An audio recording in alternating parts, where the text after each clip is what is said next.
Artificial intelligence is currently steamrolling the middle class. Oh, absolutely. It's everywhere. Right. White-collar workers are just, staring at their monitors, quietly panicking. Yeah, it's terrified they're going to be replaced by a prompt. Exactly. And, you are probably feeling that anxiety right now listening to this. The whole narrative on the news is that this is totally unprecedented. We've never seen anything like this. Yeah. But history says you are absolutely right to be terrified because we have been exactly here before. We really have. The historical parallels aren't just similar. They're identical. Identical. Yeah. The economic mechanics are basically a copy-paste from history. So picture this. You got this massive technological leap right now. But normal wages, they feel totally stuck. Yep. Well, during the first 70 years of the Industrial Revolution, the wages of everyday workers did not grow at all. Zero growth. Zero. 70 years of absolute stagnation. The machines arrived. Factories popped up everywhere. The national wealth of Britain literally exploded. Yeah. But the average worker, they saw absolute zero benefit in their paycheck. It was a brutal, brutal time. The old economy was just wiped out. Systematic dismantling of cottage industries. Right. Which brings us to the core mission of today's deep dive. If this massive wave of tech just completely crushes the average worker for decades, Yeah. how did normal people survive it? And, more importantly, who actually conquered it? Exactly. Who won? How do you position yourself when the world flips upside down? Today, we are just ripping apart the conventional history of the Industrial Revolution to find out. We are throwing the high school textbooks in the trash. We really are. We're using this incredible 2011 paper by two economic historians, Ralf Meisenzahl and Joel Mokyr. Right. But don't let the economic historian title fool you. This isn't boring academic stuff. No, what's brilliant about this research is they completely bypassed the famous guys. No, James Watt biographies here. Exactly. They didn't just write another book about the superstars. They built this microscopic database of 759 totally unsung heroes. 759 forgotten mechanics. The middle tier guys, Yeah. the clockmakers, the technicians, the people who actually made the gears turn and, decided the fate of the modern world. In reading this paper, it's a slap in the face. Everything we learned about the Industrial Revolution is just deeply flawed.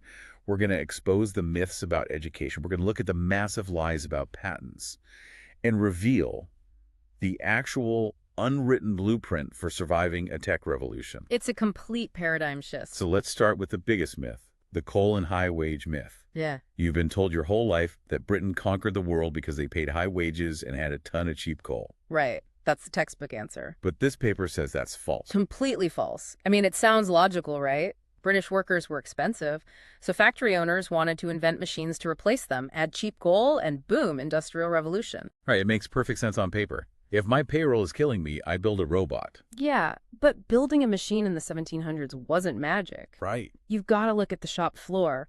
High wages only drive innovation if you actually have people who can build the machines. Without a hidden army of super competent mechanics, those high wages would have just bankrupted the factories.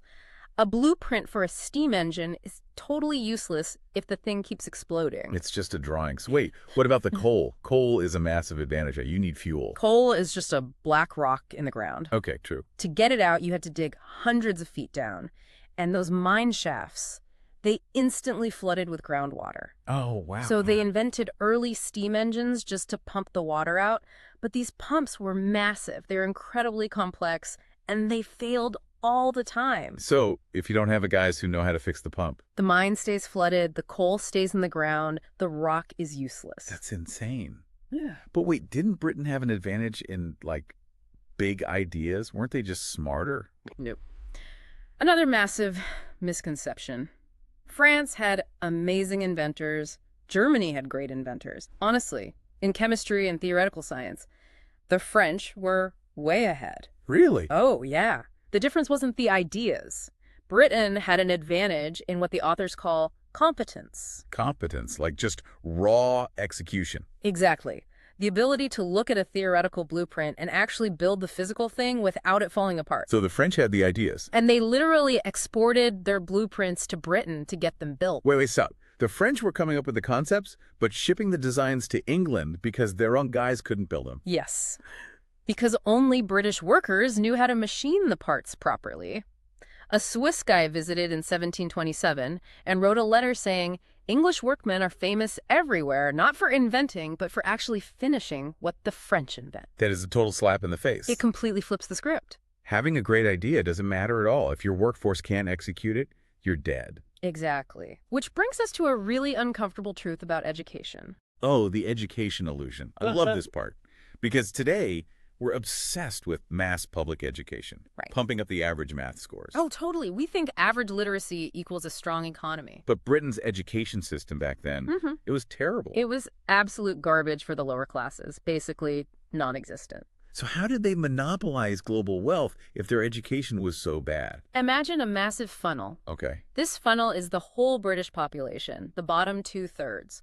Terrible, basic schooling, totally illiterate, most of them, well into the 1850s. So 66% of the country is uneducated. Right. And here is the brutal historical reality. That bottom 66%, they didn't matter at all for pushing technology forward. Wow, that's a heavy statement. It is. We are so conditioned to care about the average, but the data shows the average level of education did not drive the economy. So who did? The entire fate of the British Empire rested on the top 3 to 5%. Just 3%. 3 to 5%. Tens of thousands of mechanics, millwrights, engineers. That's it. They were the ceiling of the nation's power. So the takeaway for you listening right now, stop worrying about the average. The ceiling of your career, the ceiling of a whole country, isn't determined by average literacy. It's elite, highly specialized competence. Precisely. You don't win with a generic degree. You win with hyper-specialized skills. And that brings us to a huge distinction in the paper.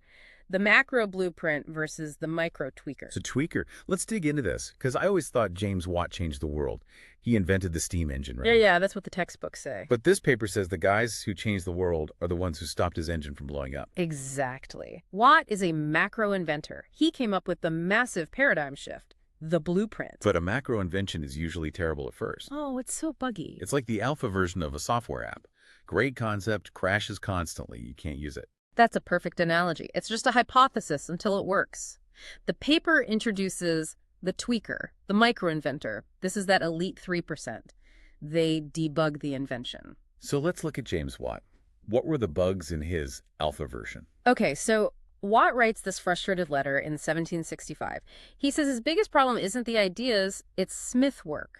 Smith work, like blacksmithing. Yeah. He literally couldn't find anyone to build the parts he drew on his paper. It's like designing a modern AI chip but having no factory that can actually print it. Exactly. His big idea was a separate condenser to make the engine efficient, but to make it work, the massive iron cylinder had to be perfectly round. Otherwise, the steam leaks out. And if steam leaks, no pressure. Engine fails. Right. And in 1765, you can't just buy a perfectly round iron cylinder. They were casting them and hitting them with hammers trying to make them smooth. By hand. That's impossible. It was. Watt was stuck. His world-changing invention was totally useless. So who saves him? Who is the tweaker? This guy named John Wilkinson. Unsung hero number one. Yes. Wilkinson was an iron guy. He had invented this highly accurate boring machine for making military cannons. Cannons? Yeah, cannon barrels have to be perfectly smooth so the cannonball doesn't get stuck and blow up the ship. Okay, makes sense. Wilkinson realizes, hey, I can adapt my cannon machine to hollow out Watt's steam cylinders. He clamped the cutting tool to a rigid bar. It stopped the vibration. It created a perfect seal. Wow. He repurposed military tech to debug the steam engine. Yep. And then you have William Murdoch. Never heard of him. Most haven't. He was an employee of Watt's. Now, Watt was famously paranoid, always depressed, freaking out about competitors. Sounds like a typical tech founder. Totally. Murdoch was the guy actually on the ground fixing things. Watt needed the steam engine to turn a wheel in a factory, right? Like a crank. Right. But someone else had already patented the simple crank. And they wanted massive royalties. Watt was furious. He was stuck. Oh, patent trolls in the 1700s. Exactly. So Murdoch steps in. He invents this thing called the Sun and Planet gear. It's this brilliant, complex gear system that completely bypasses the patent and actually works better for high-speed engines. Without Wilkinson making the cylinder and without Murdoch fixing the gear problem, James Watt is just a depressed guy with a drawing of a leaky tube. That is the reality. The real economic value is in the tweaking. Okay, so if these tweakers are the back-end developers of the 18th century, where are they learning this? Did Oxford or Cambridge have Like elite engineering schools? It's actually hilarious how useless the elite universities were. Oxford and Cambridge offered absolutely zero technical education. Zero. Zero. They were teaching ancient Greek, theology, classics. So the guys building the modern world didn't learn in a classroom. Not at all. The data is clear. Very few of these 759 guys went to university. And if they did, they were rich guys doing science as a hobby, or they were Scottish. Scottish? Why Scott? Scotland was different. Glasgow and Edinburgh actually taught practical, empirical science, medicine, applied math. Watt himself worked as an instrument maker at the University of Glasgow. So the Scots had it figured out. A bit, yeah. But in England, the heart of the industrial boom, the universities were a complete wasteland for technology. This blows my mind. So mass literacy is terrible. Universities are teaching Latin. Where did this elite 3% actually get their skills? Through a system we totally look down on today, apprenticeships. The apprenticeship paradox. Let's get into this. Because the formal law requiring apprenticeships was repealed in 1814, right? Yes, the Statute of Artificers. Wiped off the books. 100 years later, it was still the core engine of talent. If the law was dead, why did they keep doing it? Because of tacit knowledge? Tacit knowledge. This feels like the secret sauce. What exactly is it? It's knowledge you literally cannot write down. You can't put it in a manual. No, you can't learn it from a lecture. You can't watch a YouTube video to figure it out. It's embedded in your muscle memory. It's in your senses. Like kneading bread dough. You just have to know what it feels like. Exactly. You learn it by doing it next to a master. Through touch, sound, repetitive physical combat with the machinery. Combat with the machinery. I love that. 2/3 of the tech elites in this database were formally apprenticed. Even after the law was repealed, they willingly spent 7 years making almost zero money, sweeping floors in a dirty shop. Because that was the only way to get the tacit knowledge. Give me an example. What's something you couldn't write down? Iron puddling. Henry Cort invented this way to refine brittle pig iron into strong wrought iron. You had to melt the iron in a furnace, but to get the carbon out, you had to stir it. Stirring molten iron. Sounds awful. It was hell. The workers, called puddlers, stood in front of this blindingly hot furnace, stirring liquid metal with a long iron rod. Okay, so how do they know when it's done? That's the thing. There were no thermometers, no chemical tests. The puddler had to know it was ready purely by the specific shade of yellow of the flame, by the viscosity of the metal on the rod, by the sound it made. One historian said they learned by doing, not by talking. They became these incredibly quiet, taciturn men. You literally couldn't explain it. You just had to make a guy hold the rod and feel the heat for 5 years. Exactly. And this master-apprentice dynamic, it created something amazing. Technological dynasties. Tech dynasties. We all know bloodlines, right? The Tudors. Yeah. But this is unwritten tech bloodlines. It wasn't genetics, it was proximity to genius. Yeah. The authors mapped out these generational chains. Walk me through one. The Brahma-Maudsley-Nasmyth dynasty. Okay, who is Brahma? Joseph Brahma. Master inventor. He invented the hydraulic press and this famous unpickable lock. How unpickable. He put it in his shop window with a massive cash reward. It took 60 years before someone finally picked it, and it took the guy 51 hours straight. That's insane. To build something that complex, Brahma needed crazy precision. So he takes on an apprentice named Henry Maudsley. Maudsley. Oh. Maudsley becomes one of the greatest mechanical engineers in history. He absorbs Brahma's tacit knowledge, goes out on his own, and invents the industrial slide rest lathe. What does that do? Before this, a guy had to physically hold a cutting tool against spinning metal to cut it. Human hands shake. The cuts are sloppy. Maudsley mounted the tool on a mechanical slide driven by a screw. So he removes the human hand. Exactly. Microscopic tolerances. Perfect cuts every time. Standardized precision. Yes. And then Maudsley takes his own apprentice, James Naismith. And Naismith does what? He absorbs the obsession with perfection and invents the steam hammer.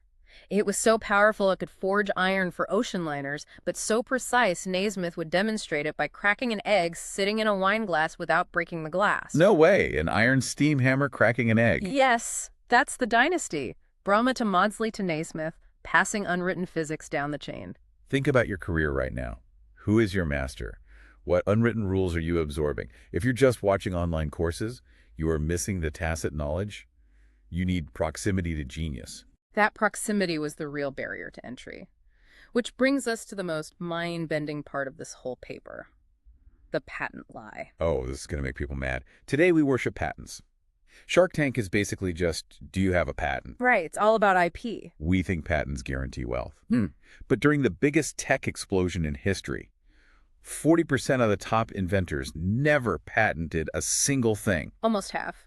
Out of 759 top-tier innovators, 304 completely avoided the patent office. Why?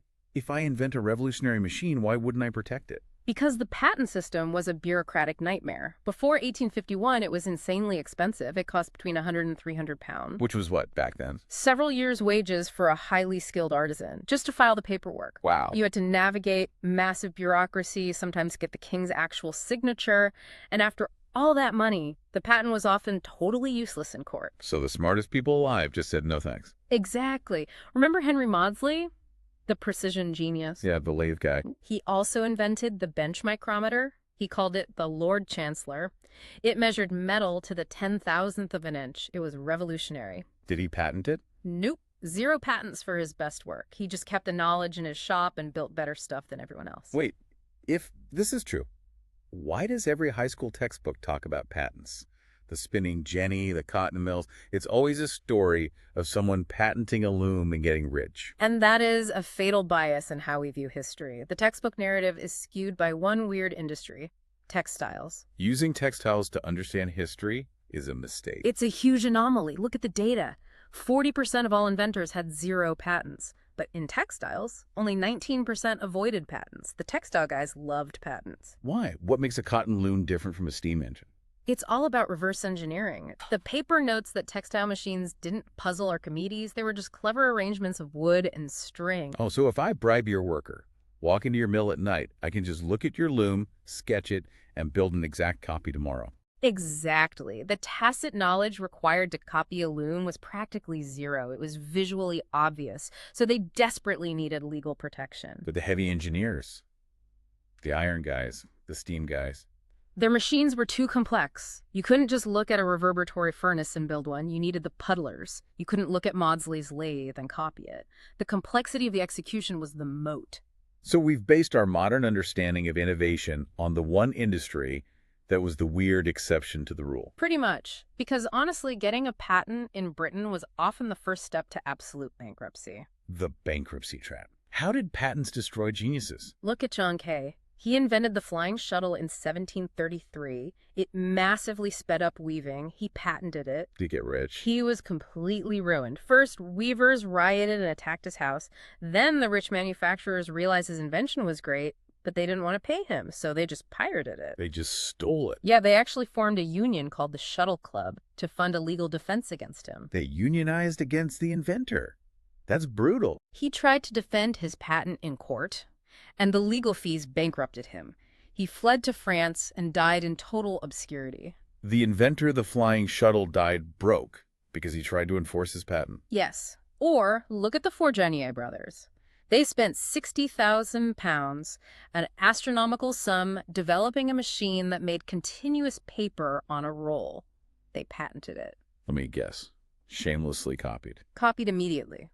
The courts hated monopolies and did nothing to help them. They spent years in litigation and went completely bankrupt. So patents were just a lottery that enriched lawyers. Exactly. So if you're an inventor and you don't want to spend 300 pounds and you don't want to get ruined in court, what do? How do you protect it? Just keep it secret. Trade secrets. The guys who refused to patent and conquered the market through absolute secrecy. Give me a specific example of this working.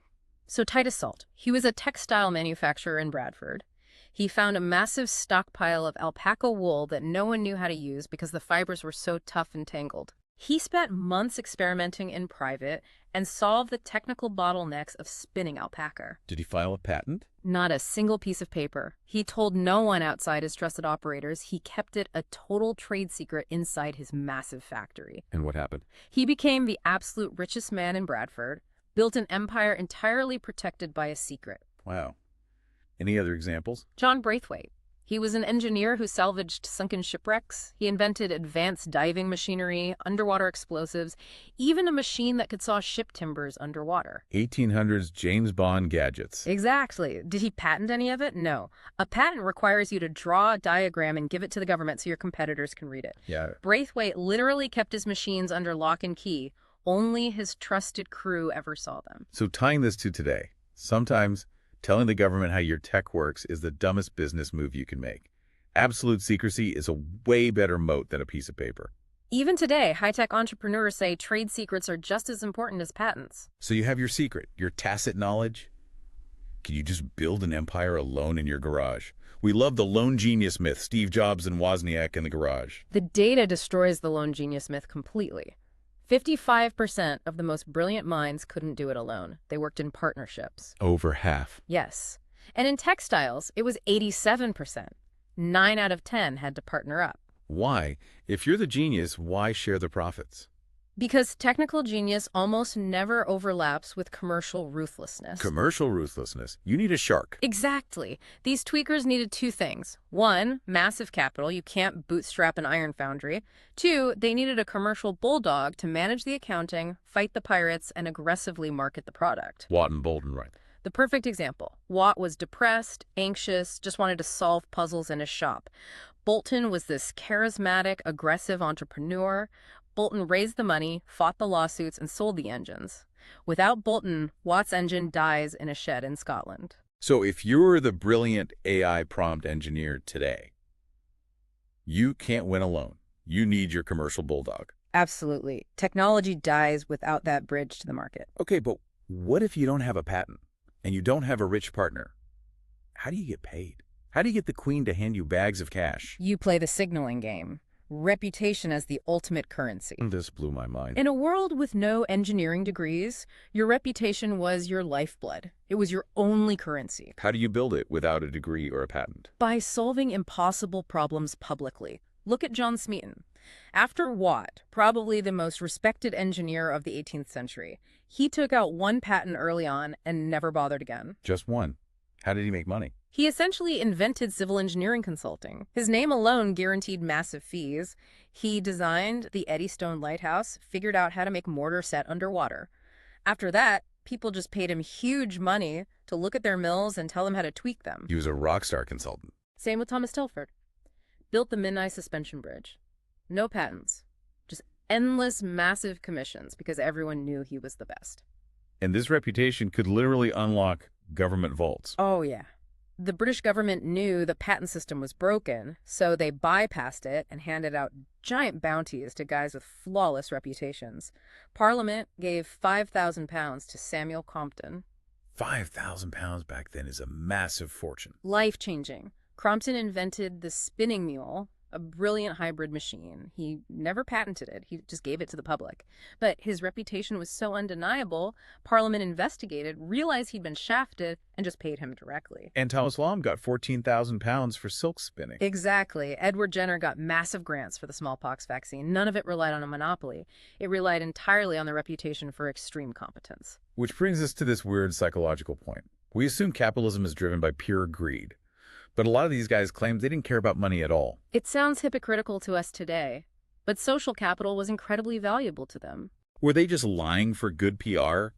Like tech billionaires saying they just want to connect the world? Maybe a little, but look at the database. 14% won highly prestigious medals, like the gold medal from the Society of Arts.